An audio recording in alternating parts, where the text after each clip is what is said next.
Hello friends, தங்களோட லைஃப்பில் one time மட்டும்தான் பெண்கள் குளிக்கிறாங்க அப்படின்னு சொன்னால் உங்களால் நம்ப முடியுதா? பட் ஆமாங்க, இது உண்மைதான். இது கேட்கும்போது ரொம்பவே ஆச்சரியமாகவும் அதிர்ச்சியாகவும் தான் இருக்குதுல்ல? ஆமாம், இது எங்கே நடக்குது, இதுக்கான காரணம் என்ன அப்படிங்கிறத இந்த வீடியோவில் பார்க்கலாம். ஆப்பிரிக்கா கண்டத்தில் நபிபியா அப்படின்னு ஒரு நாடு இருக்குது. இந்த நாட்டோட வடபகுதியில் ஹிம்பா அப்படின்னு ஒரு சமூகம் இருக்குங்க. இந்த சமூகத்தில் 50,000த்திற்கும் மேற்பட்ட மக்கள் வாழ்ந்துட்டு இருக்காங்க. மற்ற ஆப்பிரிக்க பழங்குடியினர் கம்பேர் பண்ணும்போது இவங்க அந்த அளவுக்கு ரொம்ப மூர்க்கமானவங்களா இல்லாமல் ரொம்பவே சாஃப்ட் நேச்சராக ரொம்ப அமைதியான வாழ்க்கை முறையை வாழ்ந்துட்டு இருக்கிறதா சொல்லப்படுது. இந்த சமூகத்தில் இருக்கிற மக்களை ஆயர் இனக்குழுவினர் அப்படின்னு சொல்கிறாங்க. அதாவது இவங்க வறண்ட மேய்ச்சல் நிலங்களை கொண்ட பகுதிகளில் குடிசைகள் உருவாக்கி அதில் தான் வாழ்ந்துட்டு இருக்காங்க. இந்த ஹிம்பா மக்களோட குலத்தொழில் ஆடு மாடு மேய்ப்பது தான் அப்படின்னு சொல்கிறாங்க. விவசாயம் ரொம்பவே சின்ன அளவில் தான் பண்ணிட்டு இருக்காங்க.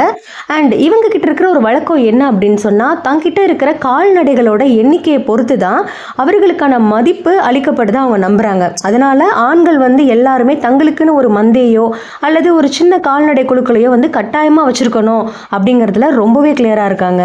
அண்ட் இவங்க வீட்டில் நடக்கிற திருமணத்தில் கூட சீர்வரிசையாக ஆடு மாடுகளை தான் வழங்குறதா சொல்லப்படுது. முகுரு அப்படிங்கிற ஒரு கடவுளை தான் இவங்க குலதெய்வமாக வழங்குறாங்க. அண்ட் முன்னோர்களை வழிபடுவதையும் வழக்கமாக வச்சுருக்காங்க. வாரத்தில் சில நாட்கள் தீ மூட்டி தன்னுடைய முன்னோர்களை நினச்சி வழிபடுறது இவங்களுக்கு ரொம்பவே பிடிச்சமான ஒரு விஷயமா சொல்லப்படுது. அண்ட் இந்த மக்களோட வாழ்க்கை முறையில் ரொம்பவே முக்கியமான அங்கமாக இருக்கிற ஒரு விஷயம் என்னன்னு கேட்டிங்கன்னா பாடல் அப்படிங்கிறது இங்கே வாழ்கிற மக்களுக்கு ரொம்பவே பிடிக்குமாங்க. பெண்கள் தங்களுடைய குழந்தை பருவத்திலிருந்து வளர தொடங்கும் போது அப்படியே பாடல் பாடி கற்றுக்கொள்வாங்களாம்.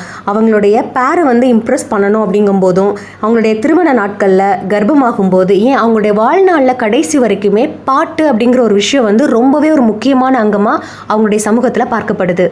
அண்ட் அது மட்டும் இல்லாமல் ஹிம்பா இன மக்கள் ரொம்பவே ஒற்றுமையோடு இருப்பாங்களாம். அவங்களுக்குள்ள எந்த பிரச்சனையுமே வராதாம். இப்போ வரைக்கும் ஹிம்பா பழங்குடி மக்களோட வாழ்க்கை முறையை நம்ம ரொம்ப மேலோட்டமாக பார்த்தாச்சு. ஸோ இவங்க எதனால் தன்னுடைய வாழ்நாளில் ஒரு நாள் மட்டும்தான் பெண்கள் குளிக்கிறாங்க, பட் அதுக்கு என்ன காரணம் அப்படிங்கிறத இப்போ நம்ம பார்த்து தெரிஞ்சுக்கலாம்.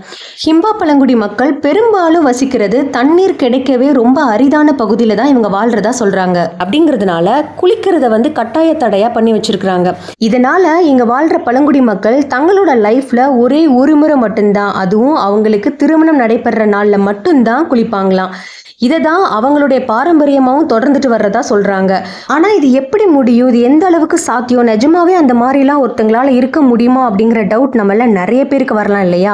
பட் அவங்க லைஃப் ஃபுல்லாக அவங்க குளிக்கலைனா கூட அவங்க உடலில் அழுக்கோ துர்நாற்றமோ எப்போதுமே வரவே வராதான். இது எப்படி அப்படிங்கிற கொஸ்டின் கண்டிப்பாக எல்லாருக்கும் இருக்கும். ஹிம்பா பெண்கள் எப்போது என்ன பண்ணுவாங்கன்னா, நறுமணமிக்க மலர்கள், கிருமி நாசினிகள் அப்படிங்கிற மாதிரி சிறப்பு மூலிகைகளை தண்ணீரில் கொதிக்க வச்சு அதை நீராவி குளியலாக எடுத்துப்பாங்க.